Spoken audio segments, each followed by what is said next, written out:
والمعثار الباكرية والآثار الجعفرية والعلوم القادمية والحدد الرضوية وجود التقوية والنقاوة النقوية والهيبة العسكرية والغيبة الإلهية. اللهم صل على محمد وآل محمد وعلى أهل بيت الطيبين الطاهرين ولعنة الله على أعدائهم أجمعين. أما بعد فقد قال رسول الله صلى الله عليه وآله وسلم: بسم الله الرحمن الرحيم. أدبوا أولادكم على حب علي ابن أبي طالب. صلى الله على محمد وعلى محمد. اللهم صل على محمد وآل محمد. هذا داران مظلوم কারবালা। শুরু করছি ওই পরওয়ারদিগারের নাম নিয়ে যিনি রহমানুর রহিম। সেই খোদা পুরো কায়নাতের বানানে ওয়ালা, সেই খোদার লাখো কোটি শুকরিয়া জানাই যে খোদা জমিন ও আসমানকে বানিয়েছেন, যে খোদা হুসাইনের খোদা, যে আমারও আপনার খোদা। সেই পরওয়ারদিগারের লাখো কোটি শুকরিয়া জানাই যে জমিন ও আসমানকে বানিয়েছেন, চাঁদ ও সূর্যকে বানিয়েছেন। সেই খোদা দরিয়া ও দরখতকে বানিয়েছেন, জিন ও ইনসকে বানিয়েছেন। যে খোদা সুন্দর সুন্দর ফুল বানিয়েছেন, যে খোদা হায়ওয়ানকে বানিয়েছেন, কিন্তু এর মধ্যে সব থেকে উত্তম, সব থেকে আফজাল ইনসানকে বানিয়েছেন। সেই খোদার লাখো কোটি শুকরিয়া আদায় করা দরকার। এই কারণে সেই খোদার লাখো কোটি শুকরিয়া আদায় করা। দেখুন, আজ আমাদের এই ফিরকাকে ধরে ৭৩টি ফিরকা আছে। আমরা যদি আমাদের এই শিয়াইসে সহিকে বাদ দিই তাহলে আর ৭২টি ফিকরা বাঁচে। কিন্তু সবাই কিন্তু সেই খোদার শুকরিয়া আদায় করে। সমস্ত ধর্মের লোক সেই খোদার শুকরিয়া আদায় করা দরকার, শুকরিয়া আদায় করে। কারণ আল্লাহ তাআলা দুনিয়ায় অনেক জিনিসকে বানিয়েছেন, অনেক অনেক নেয়ামত পাঠিয়েছেন। তারা সেই নেয়ামতকে দেখে, তাদের মন খুশি হয় আর তারা সেই আল্লাহর শুকরিয়া আদায় করে। কিন্তু আমাদেরও, আপনাদের, আমাকেও, আপনাকে, ইয়ানি সমস্ত শিয়াদেরকে সেই খোদার বেশি থেকে বেশি শুকরিয়া আদায় করা দরকার। এবারে আপনি বলবেন, মাওলানা সাহেব কিসের জন্য? এই জন্য যে সেই আল্লাহ তাআলা আমাদেরকে এমন ঘরে জন্মগ্রহণ করিয়েছে যে ঘরে আলীর বেলায়াত আছে, যে ঘরে আলীর মহব্বত আছে, যে ঘরে হুসাইনের মহব্বত আছে। যদি এই ঘরে জন্মগ্রহণ না হতো তাহলে আলীর বেলায়াত আমরা পেতাম না, হুসাইনের মহব্বত আমাদের মনে থাকতো না, আলীর মহব্বত আমাদের মনে থাকতো না। এই কারণে সেই খোদার লাখো কোটি শুকরিয়া আদায় করা দরকার। আর তার সাথে সাথে নিজের মা বাবাদের শুকরিয়া আদায় করা দরকার, কারণ আমাদের বিরাদতে খেয়ানত করেনি। সালাওয়াত পড়ো।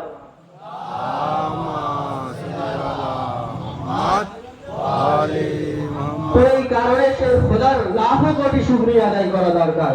তো আজাদারানে মজলুমে কারবালা, আজ আমরা সকল আজাদার এই ফারসে আজাতে এসেছি, সকলেই এই ফারসে আজাতে এসেছি।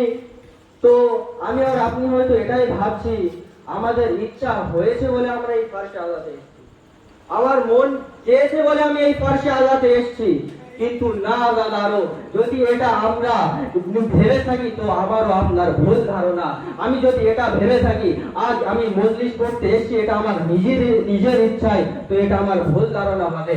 কারণ বিবি ফাতেমাতুজ জাহরা বলছেন, যখনই মুহররমের চাঁদ আকাশে ওঠে আমি এক এক আজাদারদের বাড়িতে যাই, যাওয়ার পরে নিমন্ত্রণ করি, তারপরে সেই আজাদার এই ফারসে আজা পর্যন্ত পৌঁছাতে পারি। আর যার বাড়িতে যায় না সেই ফারসে আজা পর্যন্ত পৌঁছাতে পারে না।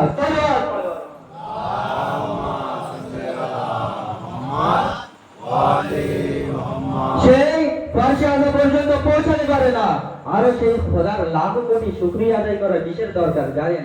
কারণ হোসেনের মতো মাওলা দিয়েছে, ফারসে আজার মতো এত আজিম নেয়ামত দিয়েছে। আজ পুরো দুনিয়ার কাছে জিজ্ঞাসা করুন, বিভিন্ন কমের কাছে, কার কাছে এমন এই ফারসে আজার মতো একটি নেয়ামত আছে? কে পেয়েছে? কেউ পায়নি। কিসের জন্য বলছি জানেন? কারণ দেখুন, সেই খোদার লাখো কোটি শুকরিয়া আদায় করা এই কারণে দরকার।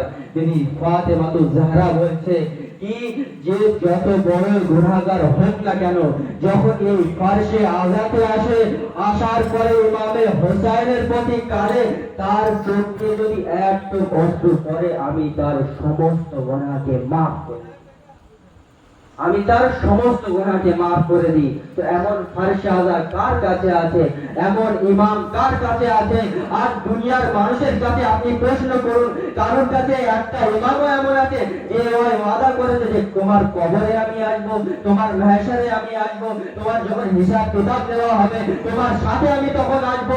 দুনিয়ার কাছে একটা ইমামও নেই, একটা কমের কাছে এমন ইমাম একটাও নেই। কিন্তু আমি বুকে হাত মেরে বলতে পারি আমার কাছে 12টি ইমাম আছে, আমার কবরে আসবে, আমার মাহশারে আসবে, আমার হিসাব কিতাবে আসবে। আমি যখন যখন খুশি রাখতে থাকবো তখন তখন এই 12 জনকে সাহায্য করবে। সালাওয়াত পড়ো। ইয়া আলী,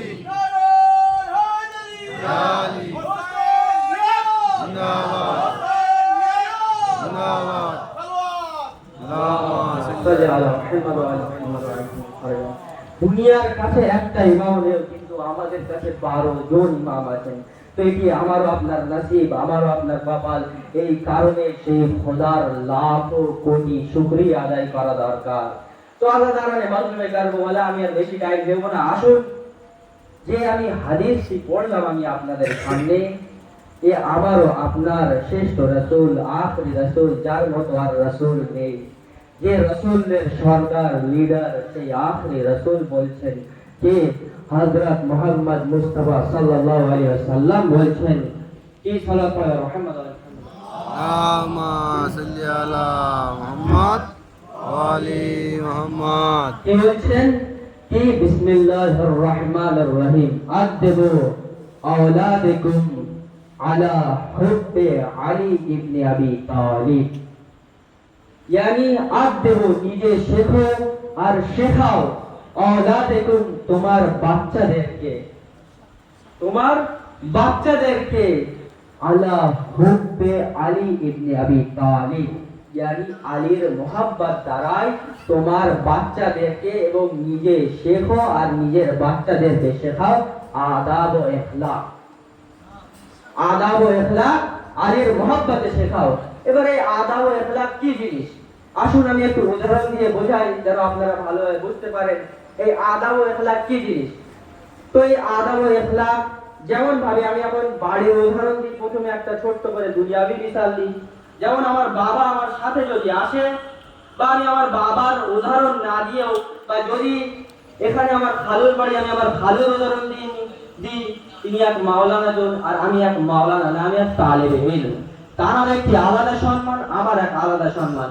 আমার উচিত কি তার সামনে আমার মাথাকে নত করা, তিনি যেখানে বসবেন তার ছেড়ে একটু দূরে বসা, এটি হচ্ছে আমার আদাব।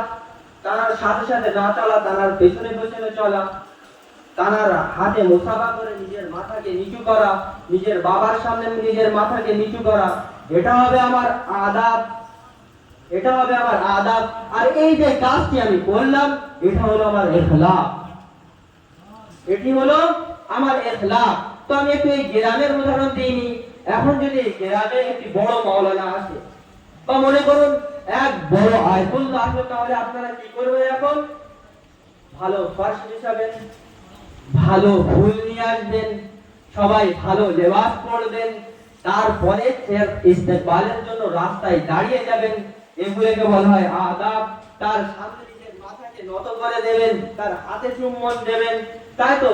তাহলে কি হলো? এগুলো আদাব। আর এই যে কাজটা করছেন আপনি ইখলাক, আর চেষ্টা এটাই করবেন সেটা তো খারাপ না ভাবে, আমার আদাবের যেন কোনো ক্ষতি না হয়, এইটাই চেষ্টা করবেন। তো এই আদাব, তো রাসূল খোদা কি বলছেন? নিজের সন্তানকে আর নিজে শেখো আদাব ও ইখলাক হুব্বে আলী, এই আলীর মোহাব্বত দ্বারা। তো এই মোহাব্বত দেখুন, এই যে আদাব ও ইখলাক, এই দুটি জিনিস হয়। এক মজবুরের আদাব ও ইখলাক হয়, আর এক মোহাব্বতের আদাব ও ইখলাক হয়। যে মোহাব্বতের আদাব ও ইখলাক হয়, এই আদাব ও ইখলাক আলাদা হয়, আর এই মজবুরের আদাব ও ইখলাক এটি আলাদা হয়। এবার আমি এই জিনিসটা বোঝাবো, মজবুর আর মোহাব্বত। যেমন আমি উদাহরণ দিয়ে বলি, এখন মজবুর, যেমন আমাদের এখানে এখন নিয়ম বিয়ে শাদী হয়, তো কোনো সময় এমন হয় মেয়ের বাড়ি থেকে রাজি থাকে না, কিন্তু বিয়ে হয়। তো মেয়ের বাড়ি থেকে যখন রাজি থাকে না, তো তাদের মন ভালো থাকে না। যা হচ্ছে হোক, চলছে চলুক, যাওয়ার কথা যাচ্ছে, এটা মজবুরি। মজবুরিতে তাদের সামনে গিয়ে সালাম কালাম করছে, এটা হচ্ছে মজবুরির আদাব ও ইখলাক আছে, মহব্বতের লাভ। এবারে আসুন আমি মহব্বতের আদাব ও ইখলাক আমি আপনাদের সামনে বলি। হায়দ্রাবাদ শহর, এই হায়দ্রাবাদের নাম আপনারা সবাই শুনেছেন। তার আগে মাওলা আলী আলাইহিস সালামের একটি কথা আমি বলে নিই। মাওলা আলী আলাইহিস সালামের কাছে আসলো, আসার পরে বলছে, মাওলা এই ইখলাক কি জিনিস? বলছে, দেখো, ইখলাক দ্বারাই তুমি তোমার সমাজকে পাল্টাতে পারবে। আর ইখলাক বুঝতে গেলে ওই ব্যক্তির কাছ থেকে বুঝতে হবে যার বাড়িতেও ইখলাক ভালো, আদব ও ইখলাক, যার বাইরেও আদব ইখলাক ভালো। এই মাওলা বলতে এটাই চাচ্ছেন, হয়তো অনেক মানুষ এমন আছে যাদের বাড়ির আদব ও ইখলাক ভালো না, কিন্তু যখন বাইরে আসে বলে সালামু আলাইকুম, আপনি ভালো আছেন, সমস্ত আদব ও ইখলাক দেখানোর চেষ্টা করে, কিন্তু বাড়িতে কি করে? বাবাকে খেতে দেয় না, মাকে খেতে দেয় না, বাড়িতে গালাগালি করে। বাড়িতে যখন জিজ্ঞাসা করবেন বলবে সাদ্দামের মতো, এ ভালো না। আর একে তুমি বলছো আদব ও ইখলাক, কিন্তু মাওলা কি বলছেন? আদব ও ইখলাক দেখতে গেলে এমন ব্যক্তির দেখো যার বাইরেও ভালো, ঘরের মধ্যেও ভালো। यानी মাওলা বলতে এটাই চাচ্ছেন যে দেখুন, আদব ইখলাক হচ্ছে একটি ঈমানের নিশানি। আদব ইখলাক ঈমানদারদের জন্য ওয়াজিব। यानी যারা ঈমান রাখনে ওয়ালা তারা নিজেদের মধ্যে আদব ইখলাক রাখুক। यानी আমরা যে শিয়া, আমাদের মধ্যে ওই আদব ও ইখলাক রাখতে বলছেন, বলছে তার সাথে সাথে বাইরের যে অন্য অন্য মাযহাব তাদের মধ্যে ওই আদব ও ইখলাককে রাখা হোক। কিসের জন্য মাওলা? বলছে এই কারণে যখন তোমার আদব ও ইখলাক ভালো হবে, তোমার চরিত্র ভালো হবে, তখন তুমি যখন বাইরে যাবে, অন্য সমাজের লোকেরা তোমাকে দেখবে, দেখার পরে বলবে এর ধর্ম কি, এ কোন দিন ইসলামকে মানে, এর এত কথা বলার টেকনিক আলাদা, এর আদব এত সুন্দর, এর চলাফেরা আলাদা, কি সুন্দর করে আমাদের সাথে কথা বলে, কি সুন্দর করে আমাদেরকে বোঝায়। আরে এ কার মাননেওয়ালা? যদি এ এমন হয়, এ যাকে মানে, তাহলে সে কেমন হবে? সালাওয়াত।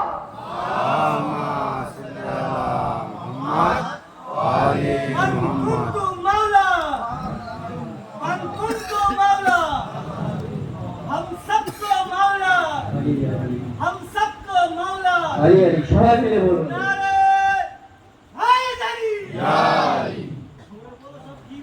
সালাত পড়বার আর একবার মুহাম্মদ আর মুহাম্মাদের উপর। اللهم صل على محمد وعلى محمد তো আসুন কি বললো, এর বাইরের লোকেরাও যেন দেখে বলে, আরে এরা গোলাম হয়ে যদি এদের আদব ও ইখলাক এত সুন্দর হয়, এদের চরিত্র যদি এত ভালো হয়, তো এদের যে আকা, এদের যে লিডার, সে কেমন হবে? যেন বাইরের লোক আমাদের ধর্মে আরো বেশি করে আসে। এই জিনিসটা ধ্যানে রাখতে হবে। আর রাসূল খোদা বলছেন, যার কাছে আদব ও ইখলাক নেই তার কাছে দ্বীন নেই।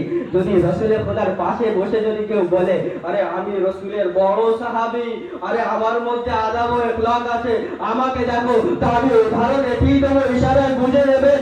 আরে গোলাপে কাঁটা থাকে, কাঁটা, গোলাপের ফুলের মধ্যে কাঁটা থাকে, কিন্তু কাঁটা কখনো গোলাপ হয় না। তো রাসূলের খোদার পাশে বসলেই যে সে ভালো হবে এটা হয় না। সালাওয়াত।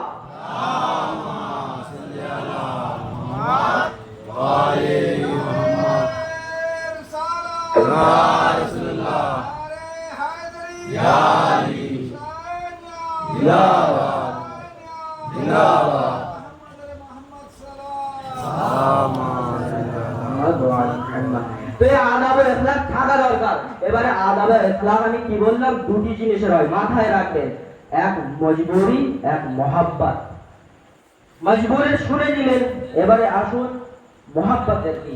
যে শহরে হায়দ্রাবাদ, শহরে হায়দ্রাবাদ, এখানে বড় বড় মাওলানারা মজলিস করতে আসে। তো অনেক আগের ঘটনা, এটাই অনেক পুরনো, মন দিয়ে শুনবেন ইনশাআল্লাহ।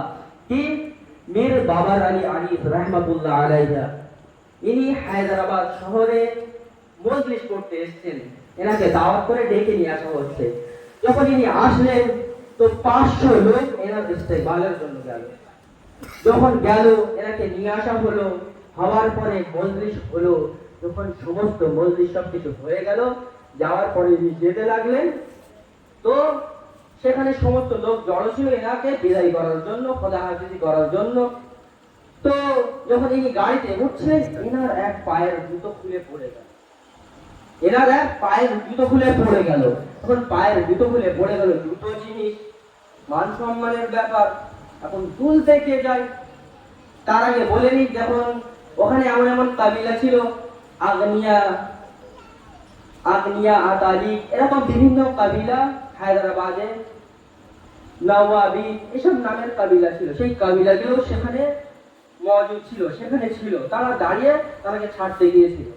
তো আমাদের মধ্যে হয়, আমি বাংলায় বুঝে যেমন মোল্লা, বাংলায় বলে গোষ্ঠী যাদের, তো এরকম মোল্লা খানদানের লোক, ও গাজী খানদানের লোক, ও তহদ্দার খানদানের লোক, এমন বিভিন্ন খানদান হয়। তো যে যার খানদান তার একটা মান সম্মান।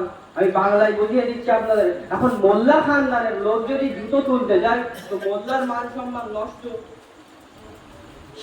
তরফদার খানদানের সামনে, গাজী খানদানের সামনে ওর তো মান সম্মান নষ্ট। এবারে যদি তরফদার যায়, তাহলে তরফদারের মোল্লার সামনে তরফদারের মান সম্মান নষ্ট। এখন যাইকে তাহলে এমন একজনকে পাঠাতে হবে যে যার কম বয়স, সে জুতো তুললে কোনো সমস্যা না, বা যে নকার চাকর তাকে পাঠাতে হবে। এখন যাইকে তো এর মধ্যে যে নওয়াবিন, আগনিয়া, আতালি, এর মধ্যে যে কাবিলাগুলো ছিল, তার মধ্যে সব থেকে বেশি আজমত পাওয়া যে কাবিলা ছিল, সব থেকে বেশি যার সম্মান ছিল, সেটা হচ্ছে আতালিকের কাবিলা। তার মধ্যে একটি ব্যক্তি ছিল, তার নাম তাহারুল জং। সেই ব্যক্তি আগে বাড়লো, বাড়ার পরে সেই মাওলানার জুতো তুললো, মীর আনিস রহমাতুল্লাহ আলাইহির। তোলার পরে শুধু পায়ে পরিয়ে দিলে হতো। সে কি করলো জানেন? সেই মাওলানার জুতোকে নিজের মাথার উপরে রাখলো। রাখার পরে বলছে, এ আকা, আপনি জুতো পরে নিন। আরে এই জিনিসকে দেখে পাশ থেকে ফুসুর ফুসুর শুরু হয়ে গেল। আরে দেখো, ওর তহিন হয়ে গিয়েছে, ওর আর মান সম্মান থাকলো না। আরে এই কথা যেখানে ওঠার ছিল, একবার সেই ব্যক্তি জালালে আসলো। আসার পরে বলছে, আরে দেখো, আমি হোসাইনের আজাদারের খেদমত করে বলে দিচ্ছি, আমি মজবুরিতে হোসাইনকে ভালোবাসি না, আমি সঠিক মন থেকে হোসাইনকে ভালোবাসি। দালাওয়া لبيك يا حسين لبيك يا حسين لبيك يا حسين لبيك يا حسين আমি মজবুরিতে হোসাইনকে ভালোবাসি না, আমি হোসাইনকে সঠিক মন থেকে ভালোবাসি। এই কারণে দেখুন, আমরা যাকে ভালোবাসি না, তাকে সেই জিনিসের মধ্যে যখন দেখতে পাই, তো আমরা তার খেদমত করি। তা আমরা আজাদাররা হোসাইনকে অনেক ভালোবাসি। এই জন্য হোসাইনের আজাদারদের সবসময় খেদমত করে এটাই বুঝিয়ে দিই দুনিয়ার মানুষকে, আমরা মজবুরিতে হোসাইন হোসাইন করি না, আমরা মন থেকে হোসাইন হোসাইন করি। আর এই খেদমত, আজাদারদের জুতো তোলা, আজাদারদের জন্য ফাঁসি আজা হইসানো, এইগুলো এই জন্য করি যেন আমাদের মাওলা হোসেন আমাদের থেকে রাজি হয়ে যায়। আর একবার সালাতুল্লাহ اللهم صل على محمد وعلى محمد আমাদের মাওলা হোসেন যেন আমাদের থেকে রাজি হয়ে যায়। তো এখানে মহব্বতেরও আরেকটি জিনিস আমি আপনাদেরকে বলে দিলাম। এবারে আসুন আরো একটি ঘটনা বলি, ইনশাআল্লাহ এই ঘটনা একটু আপনাদের আরো লুৎফ লাগবে, ভালো লাগবে। তো এই যে কাবিলাগুলো আমি আপনাদেরকে বললাম, যে বাংলায় মোল্লা, তরফদার, গাজী, এই যে বিভিন্ন গোষ্ঠী। তো এখানে মাওলানা সাহেব আছেন, তো উনি কিছু ভুল পড়লে আমাকে ঠিক করে দেবেন, কারণ আমি ওনার মতন বড় না, যেন খোদা তৌফিক দেন যেন ওনার মতন হতে পারি। আপনাদের কাছেও দোয়া করবেন ইনশাআল্লাহ। তো যে আরব কান্ট্রি শুনেছেন, আর যারা জিয়ারতে গিয়েছেন দেখেছেন, তো আরবের লোকেদের অনেক মান সম্মান, আরবের লোকেদের অনেক মান সম্মান। আর যে কাবিলাগুলো বললাম না, বনি কুরাইশ, বনি আশজা, বনি কায়েস, এসব আলাদা আলাদা কাবিলা, এক এক কাবিলার এক এক মান সম্মান। যেমন বললাম মোল্লা, তরফদার, গাজী, এমন। তো এরা কেমন জানেন? নিজের মাথা কারোর সামনে নত করে না, নিজের মাথা কারোর সামনে নত করবে না। এই আরবের লোকেরা এমন, এদের একটা আলাদাই অ্যাটিটিউড, এদের একটা আলাদাই নিজের চলাফেরা। এদের মাথা কেটে যাবে, কিন্তু নিজের মাথাকে এরা নত করতে পারবে না কারোর সামনে। আরো যার কাবিলার বেশি মান সম্মান, সেই কাবিলার আরো বেশি অ্যাটিটিউড, আরো বেশি তার মান সম্মান, একদম নিজের মাথা নত করে না। এখন আরবের লোকেদের এই ঘমন্ড, আরো আপনারা শুনেছেন বিভিন্ন মাওলানার কাছে এরা কথায় কথায় আগের যুগে তলোয়ার বার করে নিত, কথায় কথায় তোমার ভুল থাক আর খারাপ থাক এরাই সব থেকে উত্তম, এরাই সব থেকে ভালো। এবারে যখন এই আরব কান্ট্রির কথা আপনারা শুনে নিলেন, এবারে আসুন আমি আরো একটি মজবুরির উদাহরণ দিয়ে নিই। যারা জিয়ারাতে যায় দেখেছেন, আর আল্লাহ তাআলা আমাদের সকল আযাদারদেরকে নসিব করুন, যেন আমাদের সকলেরকে যেন আরবাইনের জিয়ারত নসিব করে, আমরা যেন সকলেই আরবাইন জিয়ারতে যেতে পারি। তো যখন জিয়ারতে যাই, যে ফ্লাইট প্লেন, তো এই প্লেনে যে তোমার যে কাজের লোকগুলো থাকে, এই কাজের লোকগুলো কি করে, মানুষ যে আপনি প্রশ্ন করলেন তো এরা কি করে, তা আপনার সাথে মাথা নত করে বা আপনার সাথে ভালো মুখে কথা বলে। যে এরা আপনি যখন প্রথম প্রশ্ন করবেন, এয়ার হোস্টেস যাদেরকে বলে, তো যখন আপনি প্রথম প্রশ্ন করবেন এরা হেসে খেলে দেবে, এবার আপনি দ্বিতীয় প্রশ্ন করবেন তাও হেসে খেলে দেবে। এটা আপনি বলবেন মহব্বত না মজবুরি, কারণ এরা দেখুন আপনি প্রথম জিজ্ঞাসা করলে হেসে খেলে দেবে, কিন্তু যখন বারবার আপনি প্রশ্ন করবেন কিন্তু এরা আপনার সাথে বদতমিজি করবে না, বাদএখলাকি করবে না, আদাব ও এখলাকের সাথে কথা বলবে। কিসের জন্য? এটা পেটের জ্বালা।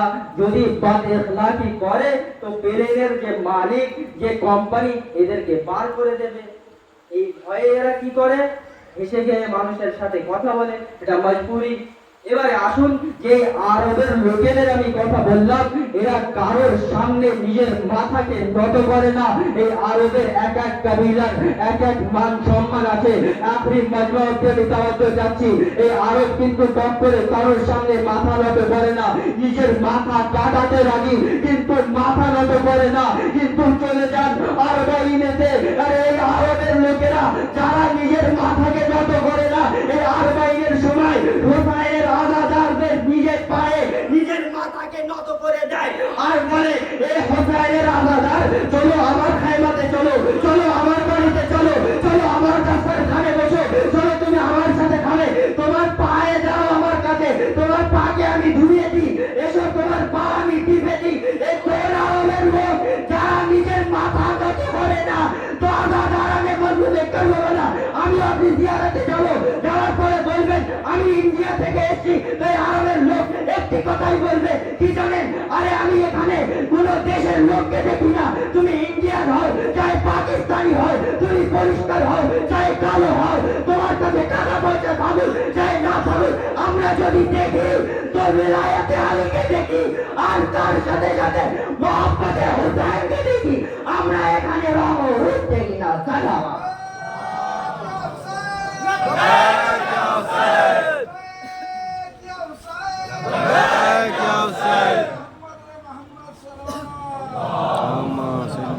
আমরা এখানে রং রূপ টাকা পয়সা দেখি না, দেখি তো আযাদারে হোসাইনকে দেখি।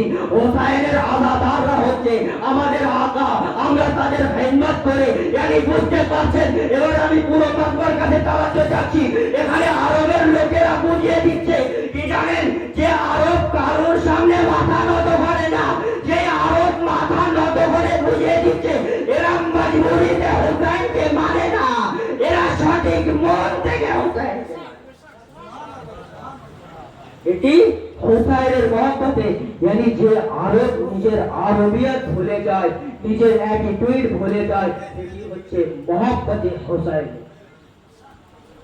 মহব্বতে হোসাইন। তো আযাদারানে মাজলুমে কারবালা বুঝতে পারছেন যে মহব্বতে হোসাইন মজবুরি আর মহব্বতের তরিকা কি।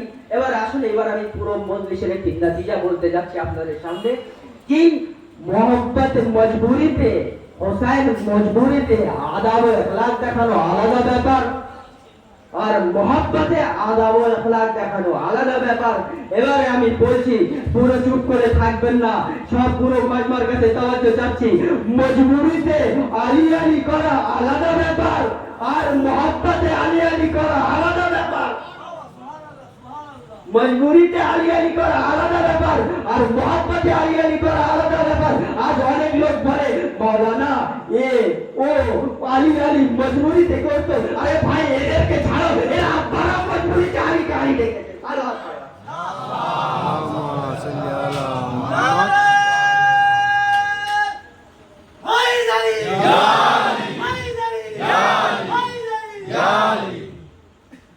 বলছে তো ছাড়ো, এর আব্বারা মজবুরিতে আলীকে আলী রেখেছে। আসুন এবারে আমি শেষ ঘটনা পড়ে ইনশাআল্লাহ আপনাদের রহমত তামাম করব। ঘটনাটা মন দিয়ে শুনবেন। আমার কাছে একজন আসলো, আসার পরে বলছে আমি প্রশ্নের জবাবটা নিজের দিল জান দিয়ে কোশিশ করেছি দেওয়ার। এবারে আপনাদের হাওয়ালে প্রথম পড়তে যাচ্ছি, যদি এখান থেকে ভালোভাবে লাভ পেয়ে যায় তো প্রত্যেক গ্রামে গ্রামে গিয়ে ইনশাআল্লাহ পড়বো, যেখানে যেখানে বিবি ফাতিমাতুজ জাহরা আমার নামকে লিখেছে। তো কি এক দেখুন এই মজবুরি আর প্রশ্ন কি বলছে, মাওলানা মজবুরিতে আলীকে মানার থেকে না মানাই ভালো। অনেকে আছে না যে 4 নাম্বারও মানতে হলে মানতে হলে ভাই প্রথমে ভালো, না হলে মানার দরকারই নেই। কিন্তু 4 নাম্বারও মানতে হলে আলীকে ধরে রেখেছে, ছাড়েনি। তো বলছে মাওলানা এই 4 নম্বরে কিসের জন্য মানে, কিসের জন্য 4 নম্বরে মানে মানতে হলে প্রথমে মানো কি না। তা দেখুন এই ঘটনা শুনলার পরে ইনশাআল্লাহ আপনারা বুঝতে পারবেন 4 নম্বরে মানে তো কিসের জন্য মানে, ছাড়তে কিসের জন্য পাচ্ছে না। তো এক রাজা ছিল, এক দেশের এক বহুত বড় রাজা ছিল। সে রাজা নিজের বার্থডে এই জন্মদিন অনেক ধুমধাম করে মানাতো। যখন ধুমধাম করে মানাতো তো এই রাজা একবার মন্ত্রীকে বললো, চলো এবার একটা অন্য নিয়ম করলে কি হয়, এবারও তো আমার জন্মদিন আসছে, তাই একটা কাজ করি, একটা আলাদা নিয়ম বার করি, এবার যেন ভালো হয়, সুন্দর হয়। তো যেটাই একটা কাজ করি, রাজা মশাই আমার মাথায় একটা বুদ্ধি এসছে। কি হচ্ছে, যত দর্জি আছে তাদেরকে আমরা ডাকি, তাদেরকে আমরাই পয়সা দেব, আমরা তাদেরকে টাকা পয়সা সব দিয়ে দেবো, কিন্তু শর্ত এটাই থাকবে আপনার জন্য সুন্দর লেবাস তৈরি করতে হবে, আপনার জন্য সুন্দর লেবাস তৈরি করতে হবে। যার লেবাস আপনার পছন্দ হবে তাকে আমরা আরো পুরস্কার দেব, এই লেবাসের দামও দেব, আরো অনেক কিছু দেব। কিন্তু যার লেবাস আপনার পছন্দ হবে না তাকে সাজাও দেব, আর এর 2 গুণ টাকাও নেব। রাজাকে শুনে তো পছন্দ হয়ে গেল, বলছে তাই হচ্ছে, হ্যাঁ তাহলে এটাই করা যায়। আর আগের যুগের নিয়ম ছিল কি, ঢোল নিয়ে যেত একজন, যাওয়ার পরে পুরো শহরে এই কথাকে ছড়িয়ে দিত। এখন রাজার ঘোষণা ছড়িয়ে দেওয়া হলো, সমস্ত দর্জিরা চলে আসলো রাজার কাছে। দেখুন এখানে কিন্তু ফ্রির পয়সা বাড়ছে, ফ্রিতে কোনো কিছু নেই। তো যখন ফ্রির পয়সা বাড়ছে তো দুজন ভাবলো, যখন ফ্রিতে কোনো জায়গায় কিছু জিনিস দিলে পৌঁছে যায় সবাই, তো এরা ভাবছে চলো আমরাও যাই, 2টি লোক গিয়ে ফ্রি পাচ্ছে নিয়ে আসবো। গেল, দর্জিদের সাথে ঢুকে গেল। এবারে সমস্ত দর্জিরা দাঁড়ালো, রাজা মশাই এই ঘোষণা করলো, দেখো আমার শর্ত এটাই, টাকা আমি দেব, যা খরচা লাগে আমি দেব, কিন্তু আমার পোশাক যেন সুন্দর হয়, আমি আমার জন্মদিনে পরবো। আমি এতজনের মধ্যে একজনেরই লেবাস পছন্দ করবো, আর যাদের লেবাস পছন্দ করবো না 2 গুণ টাকাও দেবো, তার সাথে সাজাও দেবো। এটি মাথায় থাকে যেন। বলছে ঠিক আছে রাজা মশাই। সবাই এতে হিস্সা নিচ্ছে, যদি আমি পেয়ে যাই আমার তো নসিব খুলে গিয়েছে। এবারে এক এক করে টাকা নিচ্ছে, নিজের নাম লিখে চলে যাচ্ছে, এক এক করে টাকা নিচ্ছে, নিজের নাম লিখে চলে যাচ্ছে, এক এক করে টাকা নিচ্ছে, নিজের নাম লিখে চলে যাচ্ছে। এবারে এই 2 ফক্কর, বাংলা যাকে বলা হয় ফক্করবাজ, আসলো, আসার পরে টাকা নিতে লাগলো। আর মনে মনে তো আনন্দ পাচ্ছি, এবার আমাদের দেখে যে আসো আরাম মজ মাস্তি করবো। আর দেখে যে 1 মাস, এখনো 1 মাস বাকি, তখনকার চিন্তা তখন দেখা যাবে। এবারে এরাও টাকা নিল, নেওয়ার পরে চলে গেল।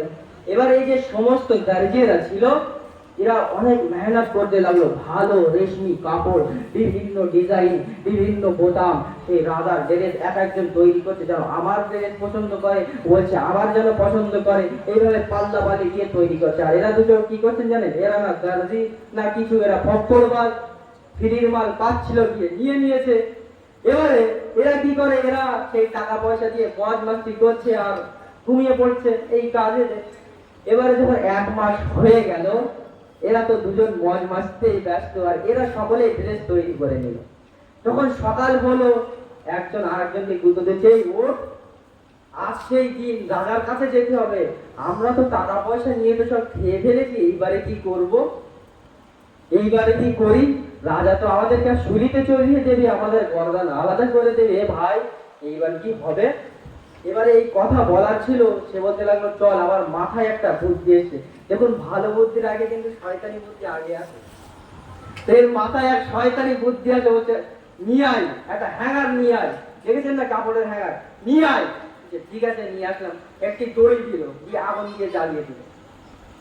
দেওয়ার পরে রাজার দরবারে যাওয়ার টাইম হলো, এক একজন যাচ্ছে সুন্দর সুন্দর লেবাস হাতে নিয়ে, এই লেবাস হাতে নিয়ে যাচ্ছে রাজার দরবারে। এক একজন প্রবেশ করছে, সবাই বলছে বাহ কত সুন্দর লেবাস, বাহ কত সুন্দর লেবাস, বাহ কত সুন্দর লেবাস। সবাই দেখছে রাজার দরবার ভরা, আজ রাজার জন্মদিন। এবারে এই দুই ব্যক্তিও প্রবেশ করলো, এই দুই ব্যক্তিও প্রবেশ করলো সেই খালি হ্যাঙ্গার নিয়ে, যে হ্যাঙ্গারে কিছুই নেই। এবারে আমি পুরো মাঝবার কাছে তাওয়াজ্জু চাচ্ছি। এতক্ষণ পর্যন্ত আপনারা আইস্তে আইস্তে শুনেছেন, এবারে আমি আর আইস্তে আইস্তে দেখতে চাই না। খোদার কসম অনেক কষ্ট করে এটি আমি জবাব দেওয়ার চেষ্টা করেছি আপনাদের হাওয়ালে আর বিবি ফাতেমাতুজ জাহরার হাওয়ালে। এই দুই ব্যক্তি খালি হ্যাঙ্গার নিয়ে ঢুকলো, ঢোকার পরে একবার সবাই দেখছে, ভালো ড্রেসকে বাদ দিয়ে খারাপের দিকে দেখছে যাতে কিছুই নেই। বলছে এ কি ব্যাপার, এরা খালি ড্রেস নিয়ে খালি হ্যাঙ্গার নিয়ে এখানে ঢুকলো। মন্ত্রী একবার কাছে গেল, মন্ত্রীর কাজ ওটাই থাকে না, বলছে কি ব্যাপার তোমাদের কি মার খাবার শখ হচ্ছে নাকি, এখানে পাখামো চলছে, তোমরা খালি হ্যাঙ্গার নিয়ে এসছো। আমি কি বললাম শয়তানি বুদ্ধি আগে আসে। এবারে বলতে লাগলো মন্ত্রী মশাই কানটা এদিকে নিয়ে আসুন, একটা কানে কানে কথা বলি তারপরে বুঝতে পারবেন।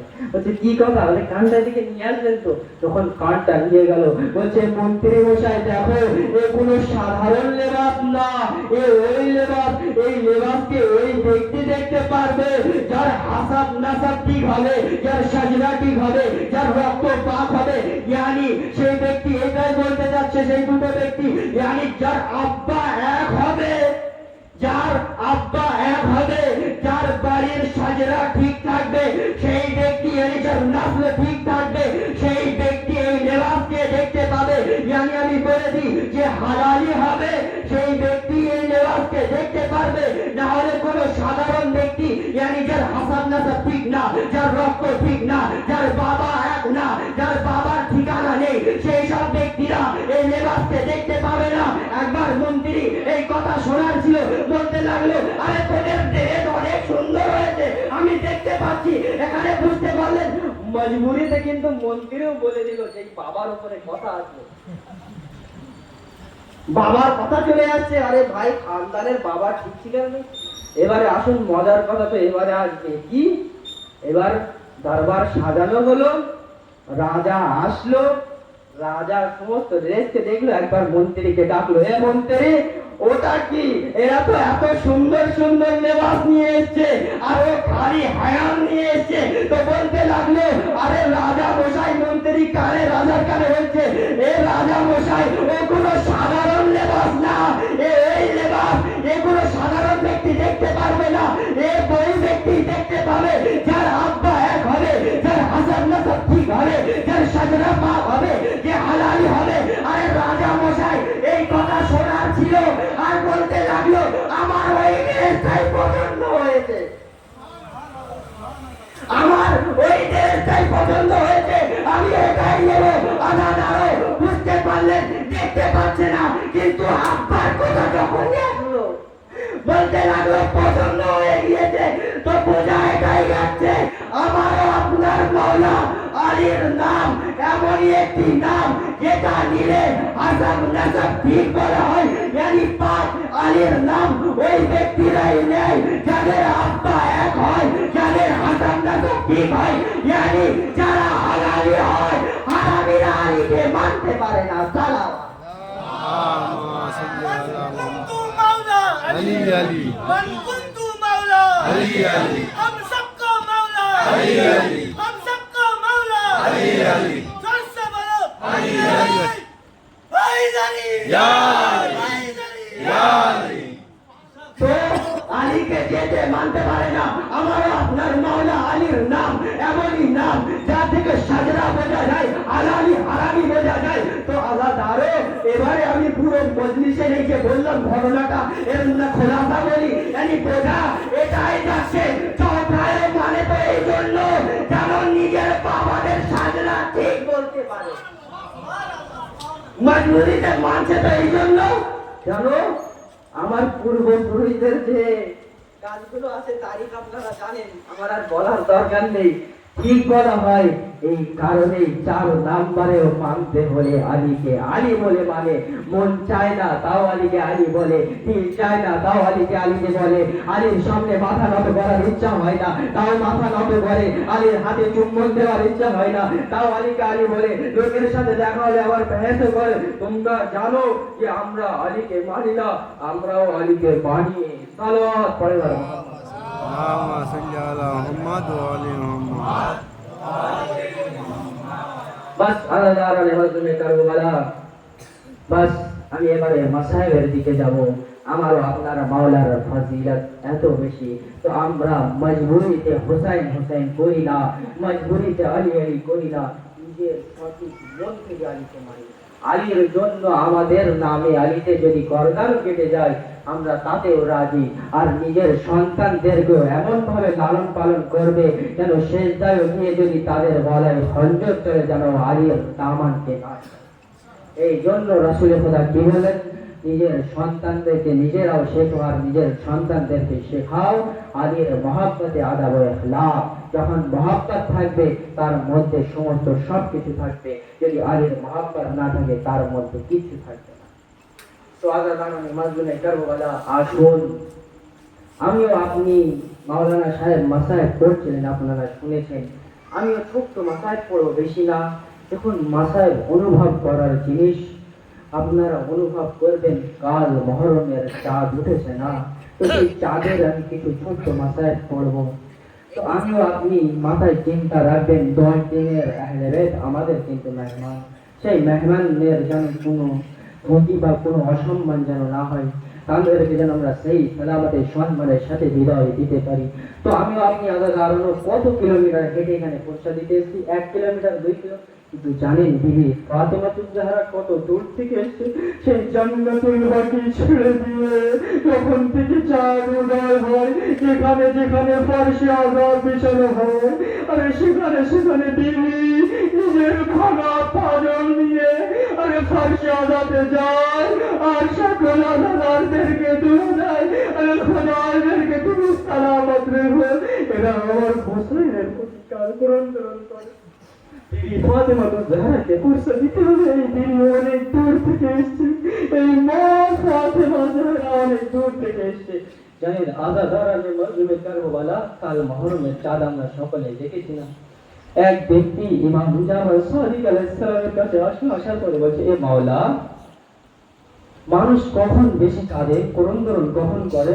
বলছে যখন তার বাড়িতে তো মারা যায় মাওলা তখনই সেই করন্দরণ করে না? মাওলা বলছেন হ্যাঁ, সে তখনই বেশি কাঁদে তার বাড়িতে যখন কেউ মারা যায়। সে মাওলা, আমি একটি জিনিস বুঝতে পারলাম না, আরে আপনার শিয়ারা আরে কেন চাঁদ রাত থেকে কাঁদতে থাকে? আরে হুসাইন তো শহীদ, তো মরবে হয়েছে না। আলাদারানে মাজলুমে কারবালা সে বলছে হোসেন তো শহীদ, 10 মহরমে হয়েছে, কিন্তু চাঁদ রাত থেকে কেন কাঁদে? আমার মা আপনার মাওলা আরে অধরে কাঁদতে লাগলেন আর বললেন, আরে কাশ তুই ওই জিনিস নিজের চোখ থেকে দেখতে পারিস। বলছে কি মাওলা? বলছে যখনই মহরমের চাঁদ আকাশে ওঠে আল্লাহ তাআলা হোসেনের কুরতাকে ফেরেশতাদের কাছে দিয়ে দেয় আর বলে যাও জমিনে বিছিয়ে দাও। একবার সে ব্যক্তি প্রশ্ন করছে, মাওলা আরে কোন কুরতা আছে? বলছে ওই কুরতা যে হোসেন নিজের শেষ টাইমে পড়েছিল। আরে আমি আপনি শুনেছি না কত তীর, কত তলোয়ারের আঘাত, কত নেজার আঘাত রেওয়ায়াতে আছে, এক আংটির বরাবর জানা ছিল না। আরে সেই পাড়া পাড়া কুরতা, আরে যাতে হোসেনের রক্ত লেগে আছে, আরে সেই কুরতা আরে জমিনে ফেরেশতারা বিছিয়ে দেয় আর আমরা আহলে বাইতরা এই কুরতাকে নিজের চোখ দিয়ে দেখতে পাই। আর আমার আজাদ আল্লাহ এই কুরতায় রক্ত লেগে আছে না, সেই রক্তের খুশবুকে গন্ধকে আরে অনুভব করে আর হোসেনের প্রতি ক্রন্দন করে।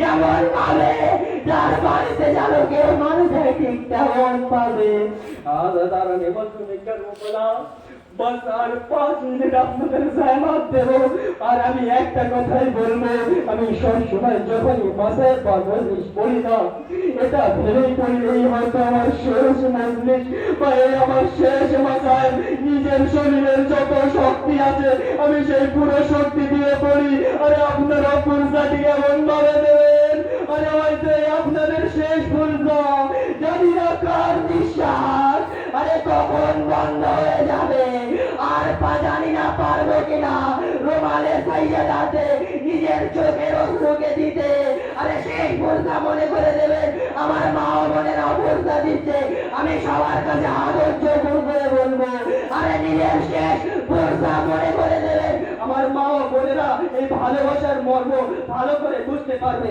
এবারে আসুন যখন সাল একসাথে 160 হিজরির চাঁদ যখন উঠেছিল না তো হোসাইন নিজের কাফেলা নিয়ে মদিনাতে ছিল যখন সাল 60 হিজরির 28 রজবের চাঁদ উঠলো আমার আপনার মওলা হোসাইন মদিনাকে ছেড়ে দিল জানি যখন মদিনাকে ছেড়ে দিল আহলে বাইতের ঘরানার একটি নিয়ম আছে কি জানেন চাঁদ দেখার ছোটরা বড়রা গিয়ে সবাই চাঁদ দেখার পরে ছোটরা গিয়ে বড়দেরকে সালাম করতো বড়রা সালামের জবাব দিত দেওয়ার পরে দোয়া দিত এই চাঁদে তোমার বাবা সালামত থাকুক এই চাঁদে তোমার চাচা সালামত থাকুক এই চাঁদে তোমার ভাই সালামত থাকুক এই চাঁদে তোমার ঘরানা সালামত থাকুক এইভাবে যখন মদিনা থেকে হোসেন চলে গিয়েছিল শুধু 3টে ব্যক্তি একটি ছোট বাচ্চা আর 2টি মহিলা শুধু সেই মদিনাতে ছিল এক উম্মুল বানিন আর উম্মে সালমা আর সোহরা আর 60 হিজরির চাঁদ শাবানের জিলকাদের চাঁদ সোহরা এইভাবে একা একা দেখতো আর নানি আর দাদিকে সালাম করতো আর দাদি আর নানিটিকে আর দোয়া দিত সোহরার মনে ইতমিনান হয়ে যেত আর সোহরা চলে যেত জানেন সামনে 61 হিজরির চাঁদ যখন আকাশে উঠলো আরে সোহরা আমি শেষ করবো আরে সোহরা এই চাঁদকে দেখলো দেখার পরে ঠিক যেমন ভাবে সালাম করলো করার পরে 2 দিদি এক আওয়াজ হয়ে সালামের জবাব দিল কিন্তু দোয়া দিল না সোহরা দাঁড়িয়ে আছে এবার দোয়া দেবে কিন্তু দোয়া আর দেয় না সোহরার মন পরেশান হয়ে গেল একবার সোহরা বলতে লাগলো এ দাদি এ নানি আপনারা কি দোয়া দেবেন না এই চাঁদে তোর বাবা সালামত থাকুক এই চাঁদে তোর চাচা সালামত থাকুক এই চাঁদে তোর ঘরানা সালামত থাকুক একবার উম্মে সালমা আরে এই কথা যখন শুনলো আর সহ্য করতে পারলো না দৌড়িয়ে ঘরে গেল এক শিশি বার করে নিয়ে আসলো নিয়ে আসার পরে বলছে এ সোহরা আরে ওই চাঁদ আছে যে চাঁদে দোয়া দিতে নেই এ ওই চাঁদ যে চাঁদে আলী আকবরের বুকে বর্ষা লাগবে আরে এই চাঁদে তোমার ভাই কাসিমের লাগা টুকরো টুকরো হবে আরে এই চাঁদে তোমার বাবা হোসেনের গলায় মোজা খঞ্জর চলবে আর এই চাঁদে তোমার বাড়া বাড়ানা উজাড় হয়ে যাবে